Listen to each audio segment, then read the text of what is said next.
Hello friends, आज फिर हम मिलते हैं एक नए विषय के साथ। आज का विषय है GB syndrome.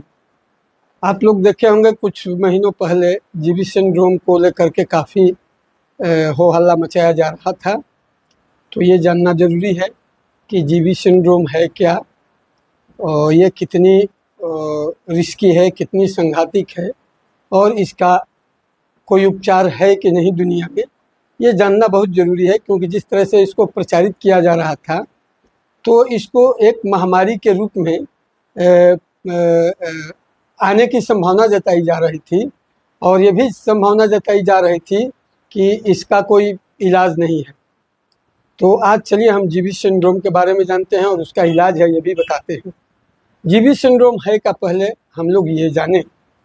GB syndrome galleon बैरी सिंड्रोम इसका फुल फॉर्म है। ये मूलतः जो है तंत्रिका तंत्र की बीमारी है जिसको हम लोग अंग्रेजी में न्यूरो सिस्टम कहते हैं। न्यूरो सिस्टम डिजॉर्डर की ये बीमारी है। इसमें मुख्य रूप से सिमेट्रिक मोटर सेंसरी न्यूरो हमारा जो है वो डैमेज हो जाता है, जिसके चलते होता ये है कि हमारे मुख्य रूप से जब ये मोटर सिस्टम इन्फेक्टिव होता है तो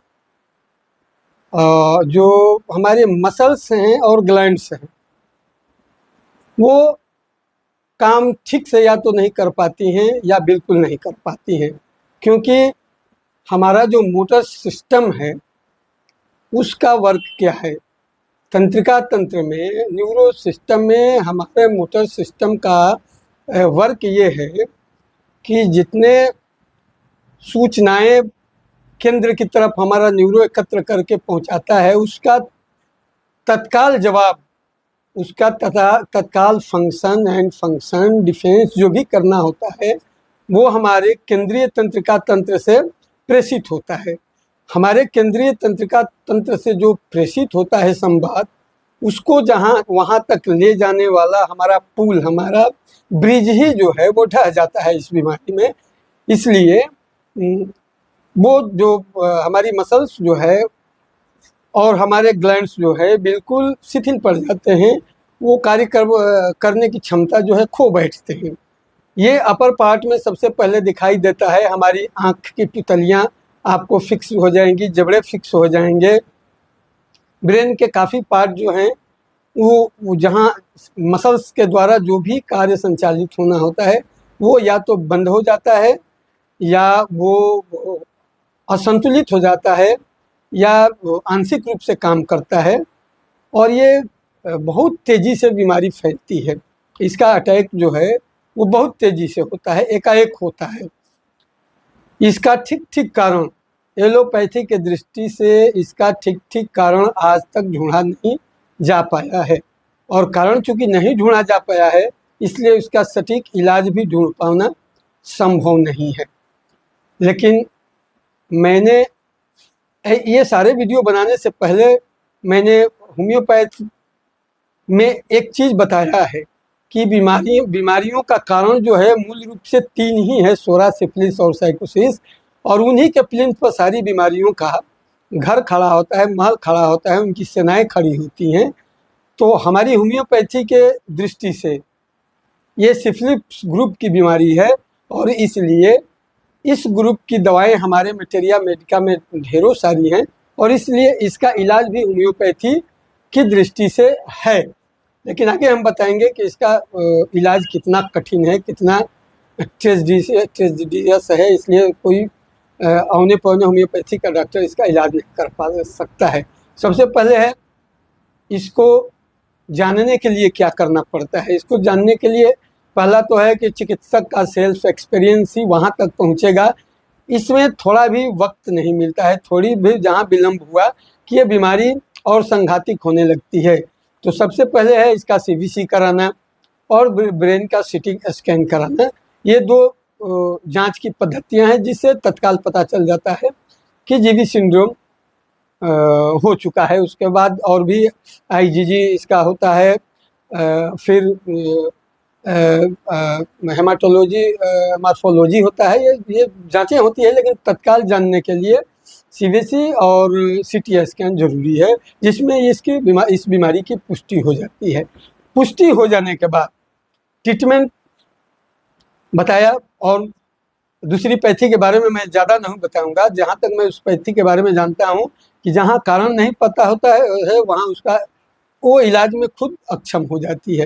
होम्योपैथी का कारण मैंने बताया कि ये 3 ही ऐसे हिडन कारण होते हैं जिस पर कि तमाम एक्यूट अटैक होते हैं।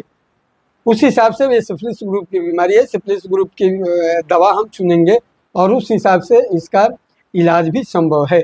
लेकिन मैं बता दूं कि कोई भी होम्योपैथी का ऐसा चिकित्सक इसमें हाथ न लगा दे जो स्किलफुल ना हो, जो ऐसी बीमारियों को इलाज करने में पारंगत ना हो। वो बड़े बोलेपन में अगर हाथ लगा देता है तो पेशेंट मौत के मुंह में जा सकता है।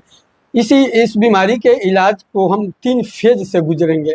सबसे पहला फेज होगा एक्यूट अटैक को रोकना।